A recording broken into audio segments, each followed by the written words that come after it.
Hello ladies, so I am attempting to do the tutorial on how I form my curls. I'm in my bathroom where I usually do my videos. Do my hair, and as you can see I'm all wet. I already put product in it and everything because I didn't want to go through all of that. So what I have in it is I have the More Moisture by Lace. I have some curl enhancing smoothie because I just did a protein treatment, and I want to make sure I have some double coverage on extra moisture.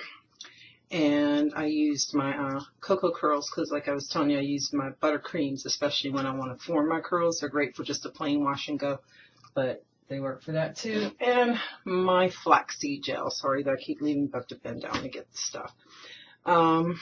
So I'll get started. I already have the gels, everything in my hair. I may add more flaxseed gel to keep it wet as I go along. But basically, okay, for the back of my hair is fine. So as you can see,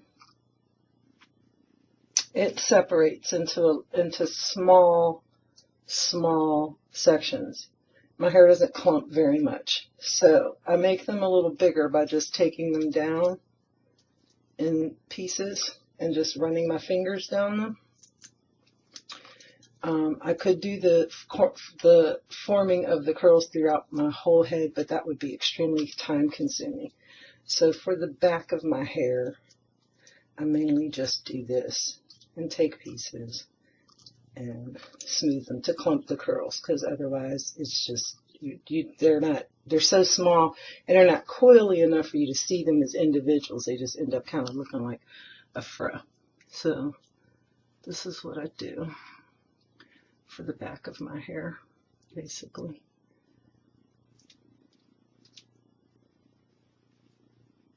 And I do that. Now for the front and the canopy area of my hair, I take sections of hair, and once again, this is to as big or as small.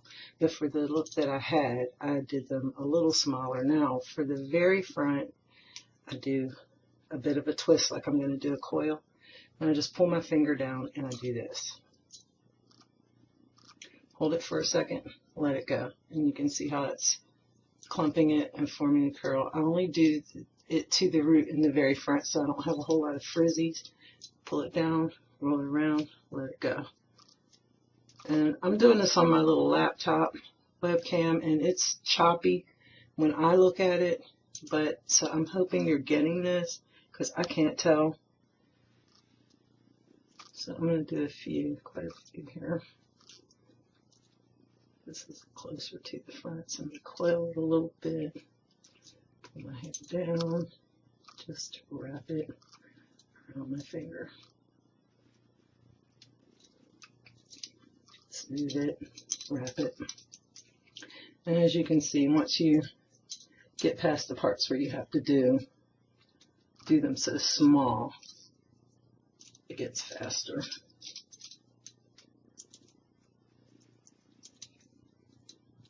Too big. See how it separates? This would be like 16 curls. It's just too small. And that's how my hair usually is, though. I don't do this all the time. I do clump a few here and there sometimes, but that's why it looks so different, because I don't do this all the time. This defeats the whole purpose of the thought of washing and going. I mean, this is work. And since I do the canopy of my head for the most part. Now, on the top here, I have kind of a zigzag part because I didn't want it to be, I wanted the very front to be parted down the middle, but I wanted the top to have some more volume. So I didn't want to take it straight down the middle because the middle ends up kind of flat. So I did the zigzag thing, so we're pulling hair from each side. Should have started on the other side. Really, I'm about to go to that side real quick. So I really should have started over here because this is my shorter, the side that always appears shorter. So I end up doing something a little extra to this side to make the two sides appear to be even when all is said and done.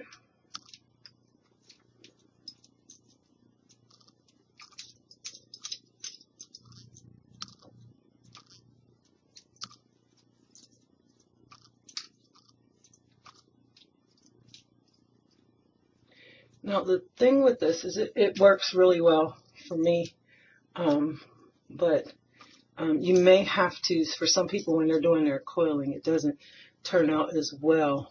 You may have to, like, because I guess I kind of like know, I can feel it, which way your hair wants to go. You can, for the most part, make it go in the opposite direction, but our curls have a pattern, and if you follow the pattern of your curls, it works out a whole lot better if you can follow the way it goes, whether they go forward or backward. Some of mine go forward, some of them go backward, like this.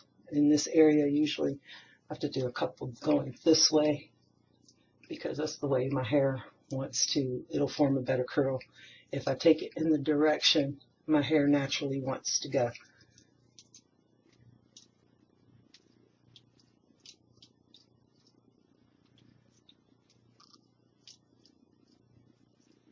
I will finish this, because you get the idea at this point. I will finish doing the coiling off camera and then come back when it's dry. But one thing I do, I'm going to show you shorter. I have the shorter side and the longer side. This side hangs longer, this side hangs shorter. So what I will do on the shorter side is clip these duck clips. I will take a duck clip and stick that in there down toward the end to give it some weight as it dries. The same thing happens in this area. So I will stick a nice long duck clip in there to give it some weight. And I try to do that. This is why I had to kind of go off camera a little bit because I have to see in the mirror. Although I'm not going to leave this on, I could have just done it anywhere. But what you do is you watch your curls and you fit the duck clip in there along with the pattern so you don't have a clip look in the middle of your hair, so it all flows. So that's what you did. Wherever you see your curl pattern, where you see a coil or you see a S wave, that's where you want to stick your clip to keep your curl pattern going all the way down. So I will come back when I'm dry and let you see how I fluff it out. Okay, so I am back and I am dry, and I just let it air dry. I did use my diffuser just a little bit to make it a little faster, but this is how it looks dry. You can see how the curls are more individual. You can see, like with this one, how many curls that would be, but I wound it kind of into one. My hair, like I said, doesn't really clump, but I kind of force it to clump when I do it like this. So basically, after it's dry, I just break the cast. Fit my hands down it, don't break it, just grab big pieces of it, break the cast. You can also see how each side is a lot more even from using the clips, but just run through.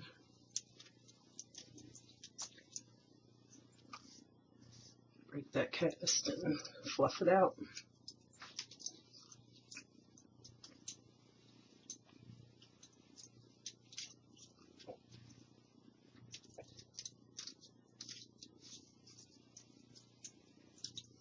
Get that lovely football helmet shape we were talking about. Rub it at the roots. And then what I do a lot of times, I'm not going to do it on camera, but it's just a simple thing. It doesn't really require any tutorial, is I then take and use my hair dryer on cool and blow my hair around.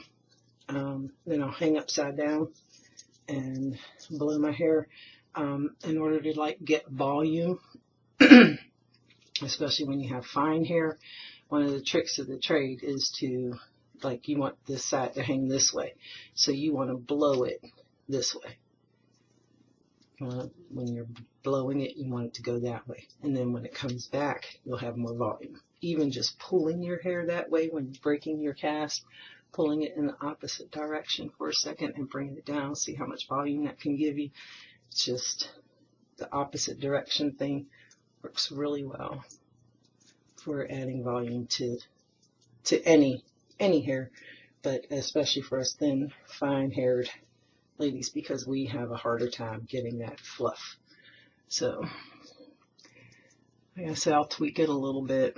I'm not wearing it this way today. I'm going to throw it up anyway. So I was like, while I did it, I didn't do it as tediously and with as much attention to detail as I would do it if I were going to wear my hair down in some way, shape, or form. But I plan on pulling it up because I want to experiment with stretch styles right in through here right now anyway. But I wanted to get this tutorial out for you ladies so that you can see how it defines clumps. My hair is very soft, as you can see. You don't hear any huge sounds or anything. That's why I like the flaxseed gel. It gives you enough of a cast to give you hold if you make it thick enough.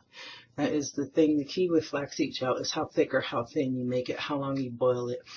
I boil mine for about 10 minutes, maybe 12 to 13. The longer you boil it, the thicker it should be, and you should never have to add more water to your flaxseed gel after you've finished boiling. That finished product should be all you need.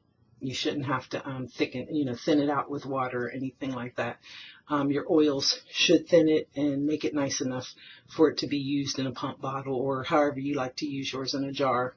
But the thickness of the gel will depend on your hair and how you like your gels. So that's another thing to experiment with. For me, Natural 85's basic way of doing it as far as how long she boils it works for me. And then I use different oils depending on what I feel my hair needs. But I almost always make sure I put olive oil in there.